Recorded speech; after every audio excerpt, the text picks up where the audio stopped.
दोस्तों प्रेम से बोलो लक्ष्मी नारायण भगवान की जय।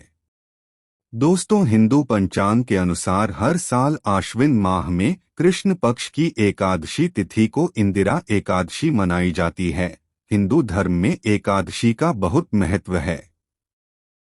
इंदिरा एकादशी को श्राद्ध एकादशी के नाम से भी जाना जाता है, क्योंकि ये एकादशी पितृपक्ष के दौरान आती है। पितरों की मुक्ति के लिए इंदिरा एकादशी का बहुत महत्व बताया गया है।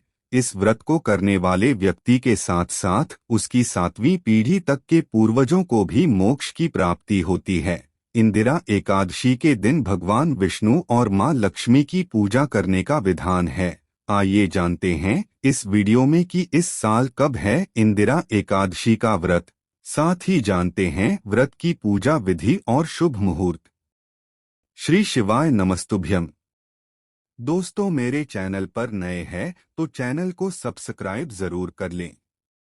दोस्तों पंचांग के अनुसार इंदिरा एकादशी की शुरुआत 9 अक्टूबर दिन सोमवार को दोपहर 12:36 पर होगी, जिसका समापन 10 अक्टूबर दिन मंगलवार को दोपहर 3:08 पर होगा।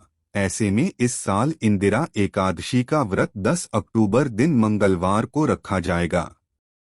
दोस्तों इंदिरा एकादशी के दिन भगवान विष्णु की पूजा के लिए शुभ मुहूर्त है। सुबह 9:13 से दोपहर 1:35 तक और अमृत सर्वोत्तम मुहूर्त 12:08 से दोपहर 1:35 तक है। व्रत का पारण 11 अक्टूबर 2023 दिन बुधवार को सुबह 6:19 से सुबह 8:39 तक। दोस्तों यह एकादशी श्राद्ध पक्ष में आती है और इसके प्रभाव से पितरों को मोक्ष मिलता है। इस एकादशी की पूजा विधि इस प्रकार है। अन्य एकादशियों की तरह इसका धार्मिक अनुष्ठान दशमी के दिन से शुरू होता है। दशमी के दिन घर पर ही भगवान विष्णु की पूजा अर्चना करनी चाहिए। विष्णु जी को अक्षत, पीले फूल, पंचामृत, तुलसी के पत्ते, चंदन, धूप, दीप, नैवेद्य आदि अर्पित करें। फिर इस मंत्र का जाप करें। मंत्र इस प्रकार है, ओम नमो भगवते वासुदेवाय। उसके बाद इंदिरा एकादशी व्रत कथा की कथा सुने। दोस्तों इंदिरा एकादशी व्रत कथा इस प्रकार है। सतयुग के समय महिष्मती नगरी में इंद्रसेन नामक राजा राज्य करते थे। उनके माता पिता का स्वर्गवास हो चुका था। एक समय रात्रि में उन्हें स्वप्न में दिखाई दिया कि उनके माता पिता नरक में रहकर अपार कष्ट भोग रहे हैं। नींद खुलने पर अपने पितरों की दुर्दशा से राजा बहुत चिंतित हुए। उन्होंने सोचा कि किस प्रकार पितरों को यम यातना से मुक्त किया जाए। इस बात को लेकर उन्होंने विद्वान ब्राह्मणों और मंत्रियों को बुलाकर स्वप्न की बात कही। ब्राह्मणों ने कहा कि हे राजन, यदि आप सपत्नीक इंदिरा एकादशी का व्रत करें तो आपके पितरों की मुक्ति हो जाएगी।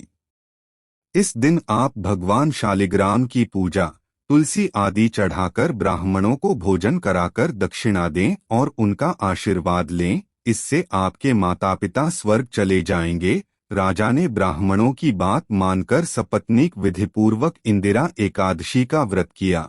रात्रि में जब वे सो रहे थे तभी भगवान ने उन्हें दर्शन देकर कहा, राजन, तुम्हारे व्रत के प्रभाव से तुम्हारे पितरों को मोक्ष की प्राप्ति हुई है। इसके बाद से ही इंदिरा एकादशी के व्रत की महत्ता बढ़ गई। दोस्तों कथा के बाद दोपहर के समय नदी में तर्पण करना चाहिए। श्राद्ध का तर्पण विधि विधान के साथ करने के बाद ब्राह्मणों को भोजन कराएं और फिर स्वयं भोजन करें। ध्यान रखें कि दशमी के दिन सूर्यास्त के बाद भोजन नहीं करना चाहिए। एकादशी के दिन व्रत का संकल्प लें और सुबह जल्दी स्नान करें। एकादशी के दिन भी श्राद्ध विधि विधान से और ब्राह्मणों को भोजन कराने की यही प्रक्रिया अपनाएं। इसके बाद गाय, कौए और कुत्ते को भी भोजन कराएं। अगले दिन द्वादशी के दिन भगवान की पूजा करके ब्राह्मणों को भोजन कराएं और दान दक्षिणा दें। फिर अपने परिवार के साथ मिलकर खाना खाएं। दोस्तों वीडियो की जानकारी अच्छी लगी हो तो लाइक, शेयर और सब्सक्राइब जरूर कर लें।